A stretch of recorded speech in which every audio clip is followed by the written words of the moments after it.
అందగాడివా అంటున్నాడు. ఈయనకు బోధకాలు, ఊదరబొట్ట, కోడి ఊర, లొట్ట చెంపలు, లొట్ట కన్నులు కనపడ్డాయలా ఉండే ఆ రేవంత్ రెడ్డికి. కానీ ఆయన ఎదుటివాని అందాన్ని అడుగుతూ ఉంటాడు. ఆయన మొత్తం కలితే కింద పడ్డ సిలిండర్ బొర్రినట్టు ఉంటాడు మనిషి. ఆయన బొర్రుతూ ఉంటాడు, ఆయన అందాన్ని గురించి మాట్లాడుతూ ఉంటాడు. ఒకటే చెప్పేది, నేను ఎదుటో విమర్శించడం కాదు, కానీ నిజంగా నేను కొడంగల్ పోయినా. కొడంగల్లో ఒక్కడు చూసిన నేను ఏంటంటే 10 సంవత్సరాలుగా ఓటర్ల లిస్టులో పేర్లు తగ్గినాయి తప్ప పెరగలే. ఎటుపోయారు వాళ్ళందరూ? కొడంగల్ నుంచి వలసలు పోతున్నారు బయటికి. ఓట్లు తగ్గిపోయినాయి. 10,000 ఓట్లు లేక పక్క గ్రామాలు కలుపుకొని మున్సిపాలిటీ చేశారు దాన్ని. ఎక్కడియో పాత ఇండ్లు. అసలు నిజంగా అంత వెనకబాడుతున్నాను నేను ఎక్కడ చూడలే. తీరా ఆయన చూస్తే ఆయన వచ్చేసి డబ్బులు పంచకపోతే ఆయన సొంత వార్డు కూడా కౌన్సిలర్ మనమే గెలిచేవాళ్ళం, కానీ డబ్బులు పంచి కొంచెం ఇబ్బంది పెట్టాడు చివరి రోజు. కానీ ఖచ్చితంగా ఆ వార్డు కూడా మనమే గెలిచేవాళ్ళం. అంతటి ఘోరమైన పరిపాలన కొడంగల్లో ఉంది.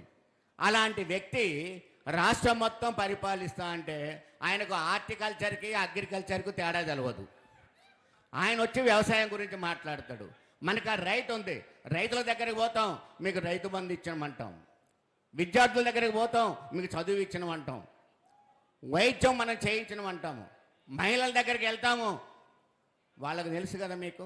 ఆసుపత్రికి వెళ్తే ఏ విధంగా మనం చేసామో, కన్యాలక్ష్మి కానీ కళ్యాణ లక్ష్మి కానీ మనం ఎలా చేసామో, ఇవాళ తులం బంగారం కనుక జోలికి పోతే రేవంత్ రెడ్డిని ఒక్కడే 6 సార్లు అమ్ముకున్నా 5 గ్రాములు రాదు, అంత రేటు ఉంది. అలాంటి పరిస్థితులలో రేవంత్ రెడ్డిని మనంగా తిట్టేది. నేను ఇక్కడే వికారాబాద్లోనే ఒక 10 మంది గతంలో కాంగ్రెస్కు ఓట్లు వేసిన వాళ్ళని అడిగా, మళ్ళీ మీరు ఓట్లు వేస్తారా అని. బూతులే, వాడు అని పదం నేను ఆడుతున్న బూతులే, ఇక ఓట్లు వేసే సమస్య లేదని. అలాంటి వ్యతిరేకత ఉంది. కాబట్టి మన కార్యకర్తల్ని మనం సభ్యత్వం చేర్చుకోవడం కాదు, ఖచ్చితంగా మనం అందరినీ కూడా సభ్యత్వంలో తీసుకురావాల్సిన అవసరం ఉన్నది. ఇక రెండోది ఎస్ఐఆర్ విషయం అక్కడ చెప్పాలి.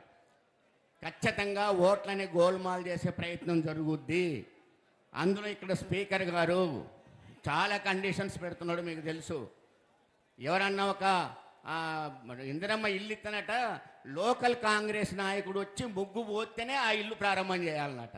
అది ఒక రూల్ అట. అది రాజ్యాంగం మరి పెట్టిందో లేకపోతే పార్లమెంట్ తీర్మానం చేసిందో ఆయనకి. లోకల్ కాంగ్రెస్ ఆయన వచ్చి ముగ్గు పోయాలన్నట. అలాంటి కండిషన్స్ ఉంటున్నాయి. కాబట్టి ఖచ్చితంగా మన ఓటు ఒక్కటి పోవద్దు, ఒక దొంగ ఓటు రావద్దు, డబల్ ఓటు ఉండొద్దు, ఓటు లేని వ్యక్తి ప్రతి ఓటు కూడా కావాలి. ఇవన్నీ మనం ఎస్ఐఆర్లో చూడాల్సింది. మళ్ళీ మనం అన్నీ మాట్లాడుకుందాం. ఈ అవకాశం ఇచ్చిన మీ అందరికీ ధన్యవాదాలు. గట్టు రామచంద్రవన్న గారికి ధన్యవాదాలు తెలియజేస్తూ ఇప్పుడు డాక్టర్ ఆర్ఎస్ ప్రవీణ్ కుమార్ గారు మాట్లాడాల్సిందిగా మనవి.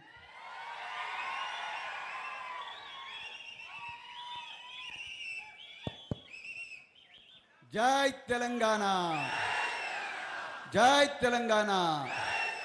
కేసీఆర్ గారి నాయకత్వం, కేటీఆర్ గారి నాయకత్వం. జై తెలంగాణ. బాబు లాస్ట్లా తెలంగాణ కాదా మీరు? మళ్ళొకసారి